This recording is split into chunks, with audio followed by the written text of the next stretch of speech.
అమ్మా ఈశ్వరమ్మా. అభిమన్యుడు పర్షియా దేశంలో సుప్రసిద్ధుడైన మానవతావాది. ముఖ్యంగా రోగులకు, పేదలకు, కష్టనష్టాలకు గురైన వాళ్లకు ఎంతో సహనంతో, సానుభూతితో, ప్రేమతో నిర్విరామంగా సేవలు చేస్తూ ఉండేవాడు. మతపరమైన ఆచారాలు పాటించడం పట్ల ఆసక్తి చూపేవాడు కాదు. సర్వ మతస్థులకు సమచిత్తంతో చేతనైన సేవలు నిరంతరం చేసేవాడు.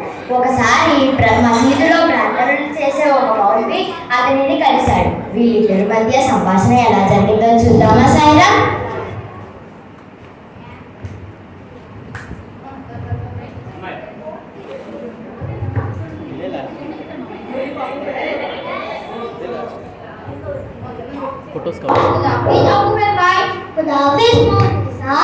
మసీదులో ప్రార్థనలు ముగించుకు వస్తున్నారా? రోజుకు 5 సార్లు నమాజ్ చేయాలని ఖురాన్లో ఉంది. నేను నిత్యం ఆ ఆచారాన్ని నియమబద్ధంగా పాటిస్తాను. అదే అందరికీ బోధిస్తాను. నీవు రోజుకి ఒక్కసారి కూడా అది చేయడం లేదని తెలిసింది, నిజమేనా బాయ్? చేద్దాం అనుకుంటున్నాను, కానీ ఉదయం లేచిన మొదలు రాత్రి పడుకునే వరకు ఎవరో ఒకరు రోగులు, నిరుపేదలు వస్తూనే ఉన్నారు. వాళ్ళని నిర్లక్ష్యం చేయడానికి మనసు ఒప్పటం లేదు. ఓపిక, వాళ్ళకి సేవ చేయడానికి సమయం అస్సలు సరిపోవటం లేదు. ఓపిక అస్సలు ఉండడం లేదు. ఇంకా ఎప్పుడు ప్రార్థనలు చేయమంటారు మౌలవీ సాబ్? మనసుంటే సమయం చుక్కుతుంది, ఓపిక ఉంటుంది. నీవు నమాజ్ చేయవు, రంజాన్ ఉపవాసం దీక్ష పాటించవు, మసీదుకు రావు, కనీసం పవిత్రమైన ఖురాన్ కూడా చదువు. మరి నీకు అల్లాహ్గా ఎలా లభిస్తుంది? నీవు చేస్తున్న మానవ సేవ ఇదే కాదనను, కానీ నీవు దైవానికి దగ్గర అవ్వాలనుకుంటే ఖురాన్లో అల్లా చెప్పిన ఆచారాలన్నీ పాటించాలని మహమ్మద్ ప్రవక్త బోధించారు కదా. ఎక్కడైనా ప్రయత్నించు. ప్రయత్నిస్తాను మౌలవీ సాబ్. ఖుదాఫిజ్.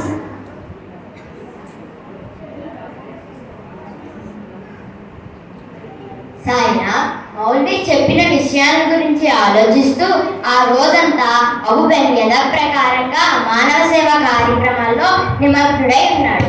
ఆ రోజు రాత్రి అతనికి కలలో ఒక దేవదూత కనపడింది. మరి ఏం జరిగిందో చూద్దామా సాయిరా?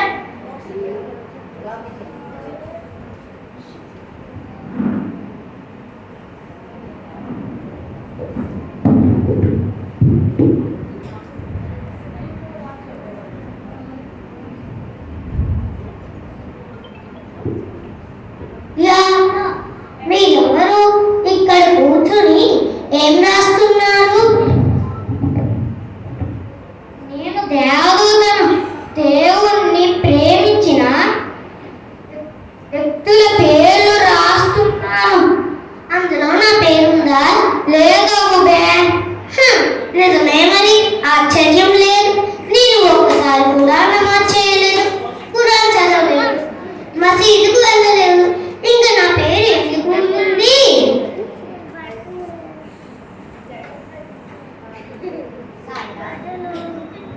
సాయిరా 2 రోజుల తర్వాత మరి ఏం జరిగిందో చూద్దామా సాయిరా?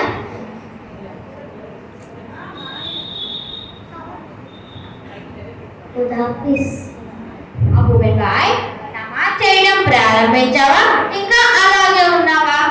మౌలవీ సాబ్, నిజం చెప్పాలంటే ప్రారంభించలేదు.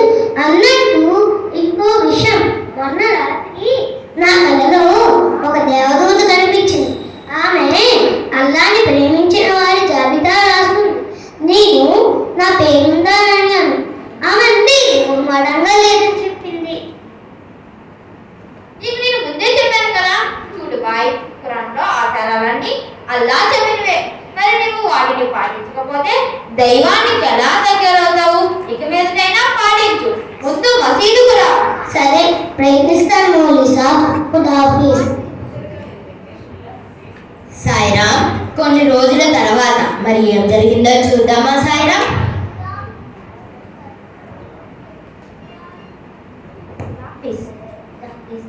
ఏం బాయ్, నీకు నేను ఎన్నిసార్లు చెప్పినా నీ తలకెక్కడం లేదు. నువ్వు ఎంతవరకు మసీదు మసీదుకి వచ్చి నమాజ్ చేయలేదు. అవును బాయ్, ఏం చేయను. ఈ కరువు రోజుల్లో రోగులు నిరుపేదలు ఎక్కువగా వస్తున్నారు. అస్సలు తిరిగి ఉండడం లేదు. సరే, నీ కర్మ, నువ్వు నాగే అల్లాకి దూరం అయ్యావంటే నరకానికి పోతావు.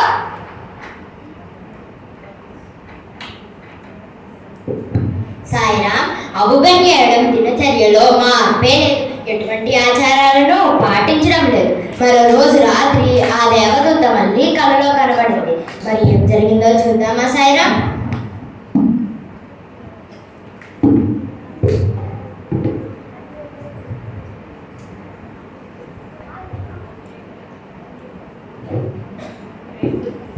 అమ్మా, మౌలి హెచ్చరించాడు.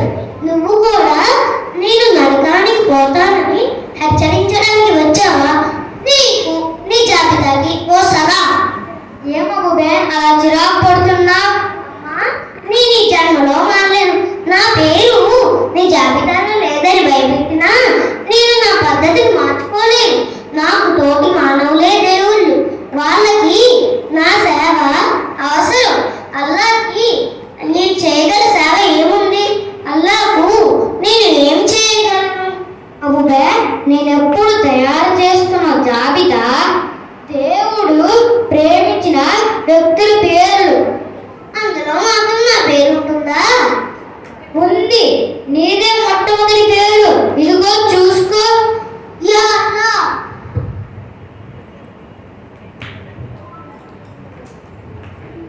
సాయిరాం, ఏ మతపరమైన ఆచారాలు పాటించినా అవన్నీ మనిషి దేవుణ్ణి ప్రేమించడానికి నిదర్శనాలు.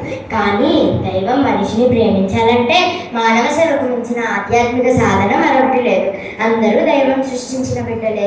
తోటి సోదరులను ప్రేమించి సేవించడం అంటే అందరిలోనూ ఉన్న దైవాన్ని ప్రేమించడమే. ఇదే దైవానికి దగ్గర అయ్యే ఉత్తమ మార్గం అని ప్రబోధించడానికి భగవాన్ అబుబెన్యడం కథని చెప్పారు. ఈ సందర్భంలో సాయి చెప్పిన పద్యాన్ని జ్ఞాపకం చేసుకుందామా సాయిరాం? సాయి అర్థించు మీ నుండి సద్గుణములు, సర్వ మానవ సోదర సఖ్య బుద్ధి, స్వార్థ త్యాగంబు పరిశుద్ధ సంఘ సేవ, సాయికిచ్చడితనమేది సత్యమగును. జై సాయి.